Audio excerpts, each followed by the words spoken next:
बाबा 40 चोर, आजा बेटे मेरे कोल।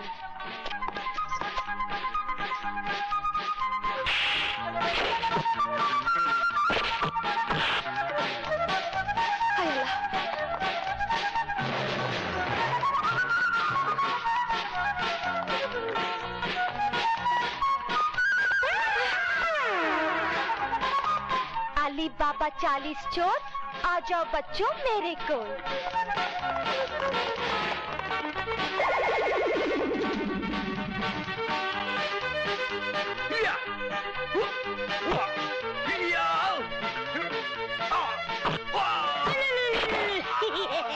हुजूर, पानी पियोगे? बेगम, लगता है बड़ा गुस्से में है।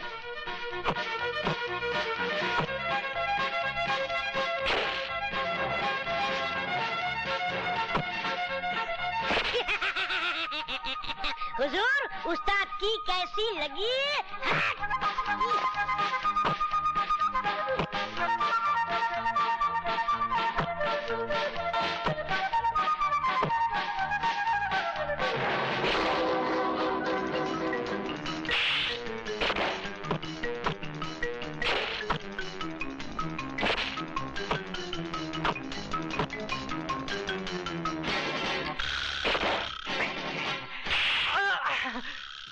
मुझे किसी ने मारा।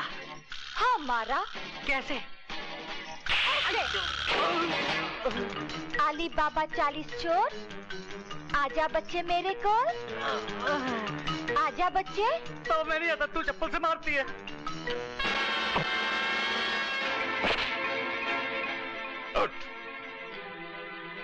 बुज़दिल, तुझे मार खाने के लिए नहीं, मारने के लिए रखा हुआ है। चप्पल से मारती है तू? हाँ मैं। चल मेरे चौधरी के चांद, मैं एक बात बताती हूँ। कहाँ? यहाँ नहीं, कोने में। चल। बताओ ना। बताओ। हाँ, जल्दी बताओ। सच? हाँ। तुम बुरा तो नहीं मानोगे ना? बिल्कुल नहीं मानूंगा।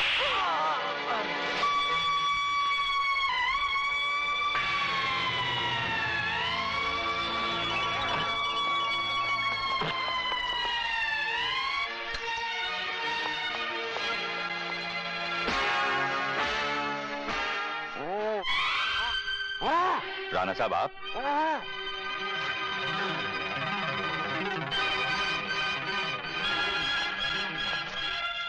वही कमीना दिलदार खान मुझे जबरदस्ती यहां उठा लाया, मुझे मारा पीटा और मेरे साथ क्या क्या हरकतें की, अब आपको क्या बतलाऊं। ये कैसे हो सकता है कि दिलदार खान आपको अपने घर लाकर मार पीट कर इस तरह बांध कर चला गया? मुझे तो बात समझ में नहीं आई, जबकि आपने उसे इतना रुपया अस्पताल बनाने के लिए दिया। देख लूंगा मैं उसे। ये खत कैसा? क्या लिखा है? दिलदार खान की जान खतरे में थी और मेरे पास इसके अलावा और कोई रास्ता नहीं था कि मैं दिलदार खान को मौत के मुंह से निकालकर अपने साथ ले जाऊं और दिलदार खान राणा के शिकंजे से आजाद नंबरी आदमी की दुनिया में जिएगा। सर, दिलदार खान के मकान में राणा साहब का इस तरह बंधा होना और उनकी जेब में नंबरी आदमी की चिट्ठी, इससे बात यह समझ में आती है कि दिलदार खान नंबरी आदमी तक पहुंचने की एक सीढ़ी है। इसलिए मेरी एक रिक्वेस्ट है सर कि दिलदार खान की तस्वीरें सारे हिंदुस्तान के पुलिस स्टेशनों में लगा दी जाएं और साथ साथ राणा पर भी कड़ी नजर रखनी होगी। पर राणा साहब को मैं कुछ, मुझे शक है कि राणा दिलदार खान और नंबरी आदमी के बीच एक ऐसी कड़ी है जिस पे नजर रखने से हम असली मुजरिम तक पहुंच सकेंगे। मगर नंबरी आदमी और दिलदार खान के केस में राणा पर शक करने का क्या मतलब? सर, हम शक के जरिए यकीन और यकीन के जरिए असलियत तक पहुंचेंगे। मैं अब जल्द से जल्द राणा के गुजरे हुए कल की जानकारी करूंगा और मुझे पूरा विश्वास है सर कि मैं राणा के गुजरे हुए कल की कोई ऐसी फाइल ढूंढूंगा जो हमारे काम आ सके। राणा साहब, हमारे ट्रक्स पकड़े गए। वो एसीपी ने बहुत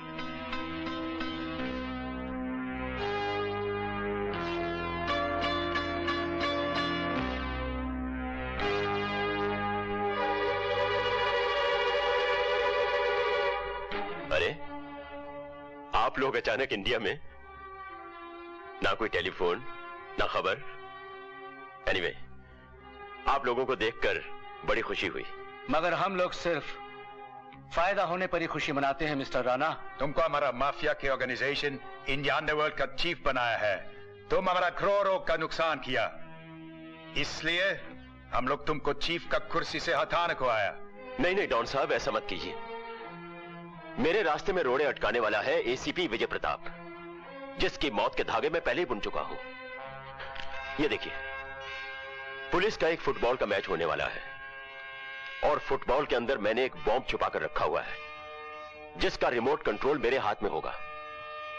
एक बार एसीपी को मिट्टी में मिला दूं, फिर हमारे कारोबार के सारे रास्ते खुल जाएंगे। बस मुझे एक मौका और दीजिए डॉन साहब। क्यों पार्टनर? ठीक है राणा, हम तुमको आखिरी मौका देता है। अगर तुमने फिर नुकसान किया, हम तुमको जिंदा नहीं छोड़ेगा। ये मैच एसीपी की जिंदगी का आखिरी मैच होगा। इस विशाल ग्राउंड में मौजूद सभी दर्शकों का हम हार्दिक स्वागत करते हैं। जैसा कि आप सब जानते हैं, आज का ये मैच एक बहुत ही अच्छे मकसद के लिए खेला जा रहा है। समाज में ड्रग्स का जहर फैलाने वाले दरिंदों के खिलाफ लड़ने वाले जियालों ने मिलकर इस मैच का आयोजन किया है और इस मैच का प्रॉफिट ड्रग्स के विरुद्ध लड़ने के काम में लाया जाएगा। तालियों की जोरदार गड़गड़ाहट के बीच मैदान में उतरने वाली ये टीम है टैक्सीमैन क्लब की टीम। इस वक्त मैदान में मौजूद हजारों दर्शक, और अब जो टीम मैदान में उतरने वाली है वो है दूसरी टीम, यानी पुलिस क्लब की टीम। पुलिस क्लब की टीम के सदस्य मैदान की तरफ जाते हुए, और ये है शंकर, टैक्सीमैन क्लब के कैप्टन, और ये है विजय प्रताप सिंह, जो दूसरी टीम यानी पुलिस क्लब के कैप्टन। ये रेफरी की सीटी हुई और ये मैच की शुरुआत हो चुकी है। गेंद इस वक्त पुलिस क्लब के पाले में है। शंकर ने पास दिया अपने साथी को, टैक्सीमैन क्लब के खिलाड़ी को। उसने एक बार फिर से पास दिया शंकर को। विजय प्रताप सिंह ड्रिबल करते हुए डॉज कर रहे हैं। दर्शकों में उत्साह है इस बात से। शंकर ने बॉल छीन ली है पुलिस क्लब के खिलाड़ियों से। बॉल एक बार फिर शंकर के कब्जे में। शंकर ने पास दिया है रघुनाथ को, और रघुनाथ ने पास दिया है शेखर को। शेखर से बॉल होती हुई शंकर के पास। पुलिस क्लब के दो खिलाड़ियों ने शंकर को रोकना चाहा। टैक्सीमैन क्लब का ये पहला हमला है पुलिस क्लब के गोल पर, लेकिन पुलिस क्लब के गोलकीपर ने टैक्सीमैन क्लब का यह हमला विफल कर दिया है। दर्शकों में उत्साह बढ़ता जा रहा है। पुलिस क्लब के खिलाड़ी तेजी से बढ़ रहे हैं टैक्सीमैन क्लब के गोल की तरफ। इस वक्त विजय प्रताप सिंह बॉल को लेकर आगे बढ़ते हुए, तेजी से बचाते हुए सभी खिलाड़ियों की तरफ से, और उन्हें उत्साह और हर तरफ से उन्हें सहायता मिल रही है। इस वक्त देखना यह है कि पुलिस क्लब के खिलाड़ी गोल कर पाते हैं नहीं। और ये देखिए तेजी से इस वक्त ये विजय प्रताप सिंह ने गोल कर दिया, ये गोल। और इस तरह पुलिस क्लब के खिलाड़ियों ने अपने कप्तान को बाहों में भर लिया है। हर्षोल्लास के एक क्षण। और इस वक्त देखना यह है कि आगे का फैसला क्या होना है। एक बार फिर से बॉल शंकर के पास। शंकर ने पास कर दिया है अपने गोलकीपर को, गोलकीपर ने उसे क्लियर कर दिया है। टैक्सीमैन क्लब की तरफ से शंकर ने यह किक लगाकर गेंद पहुंचा दी है पुलिस क्लब के पाले में। पुलिस क्लब के खिलाड़ी दिनेश ने जैसे ही बॉल को किक करना चाहा, शंकर ने उसका यह प्रयास विफल करते हुए बॉल को उसके पाले की तरफ से आगे बढ़ा दिया है। लेकिन पुलिस क्लब के खिलाड़ी भी पूरी तैयारी के साथ जोरदार संघर्ष। बॉल शंकर के पास। शंकर ने जोरदार किक लगाई, बॉल पहुंची पुलिस क्लब के गोल पोस्ट की तरफ। पुलिस क्लब के खिलाड़ी उसे हेड करके क्लियर किया है, लेकिन अपने कब्जे में कर लिया। एक बार फिर से शंकर ने बॉल लेकर शंकर आगे बढ़े। पुलिस क्लब के खिलाड़ी की टांगों से उलझकर शंकर नीचे गिरा। शंकर ने बॉल को रोकने की पूरी कोशिश की, लेकिन विजय प्रताप ने तेजी से बॉल को अपने कब्जे में लेकर जोरदार किक लगाई और यह दूसरा गोल।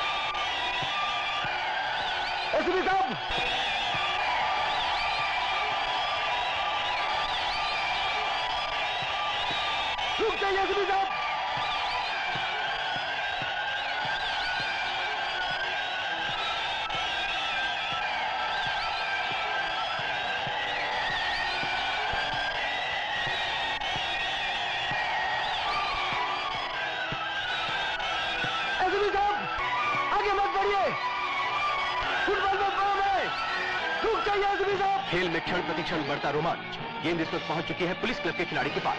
पुलिस क्लब के खिलाड़ी ने गेंद को जोरदार किक लगाई। अब गेंद के पीछे भाग रहे हैं शंकर, और शंकर ने अजीब ढंग से गेंद को आकाश की तरफ उछाल दिया है। अब एक जोरदार धमाका, एक ब्लास्ट। लेकिन शंकर ने अपनी जान पर खेलकर विजय प्रताप सिंह और लाखों लोगों की जान बचा ली है।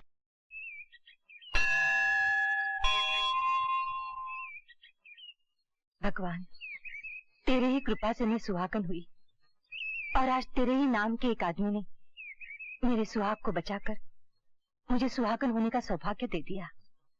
भगवान, मेरे सर पर सदा भैया का साया और भाभी माँ की ममता भरी छांव रखना।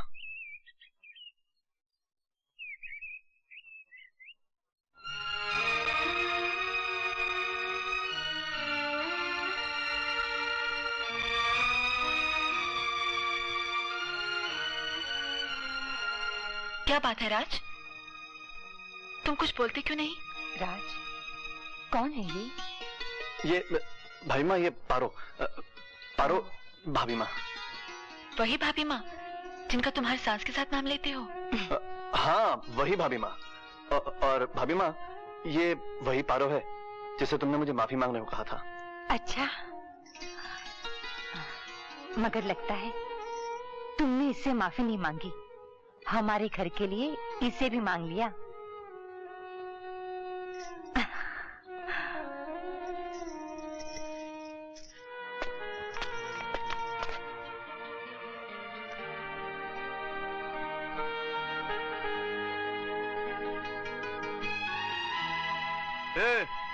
ये सब क्या है? छोड़ ना, पहले एक मीठी मीठी प्यारी प्यारी पप्पी कुछ नहीं, पूरा गाल गीला कर देती है। अरे यार, इस बार गाल पर नहीं, दिल पर पप्पी लेने वाली बात है। देख बिजली, पारो मेरी छोटी बहन है, तो रिश्ते में तेरी भी कुछ हुई ना? हाँ, वो तो है। तो छोटी बहन की शादी किए बगैर अपनी शादी कैसे हो सकती है? हाँ यार, बात तो एकदम दिल पे बैठने वाली है। तो पहले पारो की शादी, फिर अपनी। जानकी, मैंने कभी सोचा भी नहीं था कि तुम इस घर को सजाने के लिए ऐसा नगीना लाओगी। नगीना नहीं, धरती का चांद है चांद। एसीपी साहब, चांद चाहे आकाश का हो या धरती का, उसमें दाग तो होता ही है।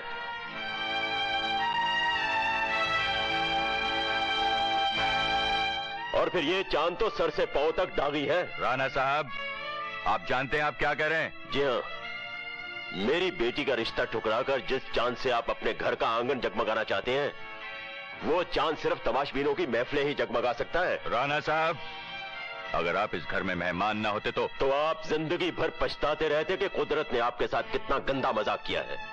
राणा साहब, मेरी होने वाली बहू के बारे में क्या समझाना चाहते हैं आप मुझे? सिर्फ इतना कि तुम्हारी होने वाली बहू का जिस्म जेवरों से सजाने के लिए नहीं, बल्कि कोठों की महफिलें जगमगाने के लिए है। राणा साहब, सच हमेशा कड़वा होता है। मेरी बातों का यकीन नहीं होता तो जाइए कमाठीपुरा गली नंबर 18 और कोठा नंबर 17 पर इसका इतिहास पूछिए। अपनी जबान को लगाम दो राणा। एसीपी साहब, इस शहर में किस किस की जुबान को लगाम देंगे आप? शंकर, जरा बता दो इन्हें क्या औकात है इस लड़की की? ये मेरी मुंह बोली बहन है। अरे बहन तो तुम्हारी है, समाज की नजरों में इसकी असलियत क्या है, बता दो इन्हें। ये जात पात और पेशा समाज के बांटे हुए लेवल है राणा साहब। मतलब असलियत छुपाने के जुर्म में तुम भी शामिल हो? मैं बताता हूं एसीपी साहब, ये लाल पीली रोशनियों के बाजार में बार बार बिकने वाला वो खिलौना है जिसे एक रात की दुल्हन तो सभी बनाना चाहते हैं, लेकिन घर की बहू आप जैसे लोहे के कलेजे वाले ही बना सकते हैं। राणा, इसके आगे एक भी लफ्ज कहा तो तेरी आवाज सुनने के लिए तेरी औलाद तरस जाएगी। छोड़ दो उसे। ये तुम क्या कर रहे हो शंकर?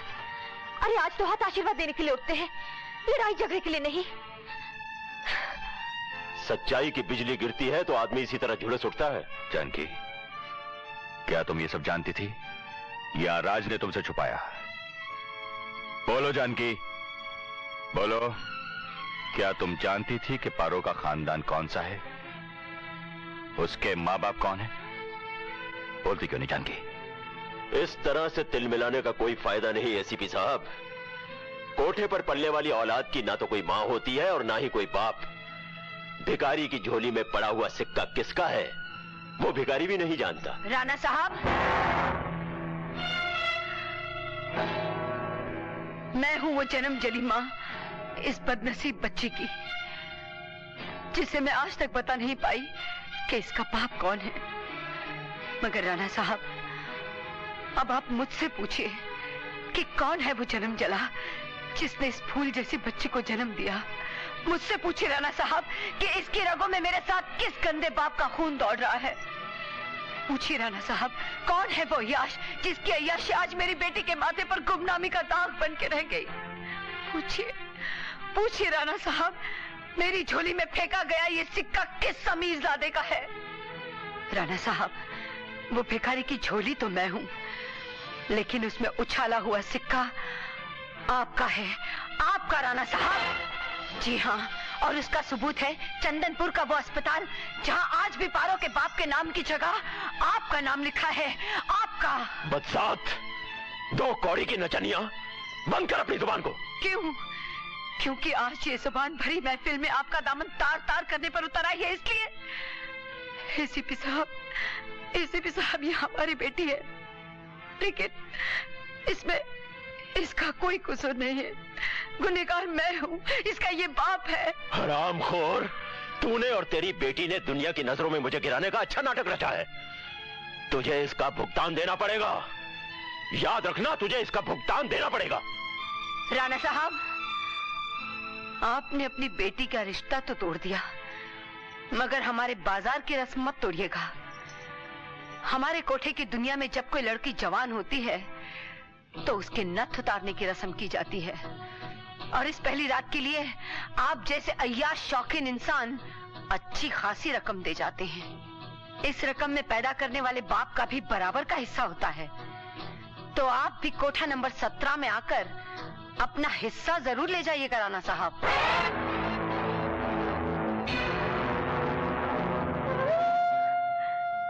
एसीपी साहब, मेरी बच्ची तो गंगा की तरह पवित्र है, इसे अपना लीजिए। भगवान के लिए इसकी जिंदगी संवर जाएगी। इसे देने के लिए मेरे पास आंसू और आशीर्वाद के सिवाय कुछ भी नहीं। माँ, मैं क्या करूं माँ? रो मत, आंसुओं से तकदीर की स्याही नहीं मिटती। हमारे लिए तो कोठा ही मायका है और कोठा ही ससुराल। चल बेटी।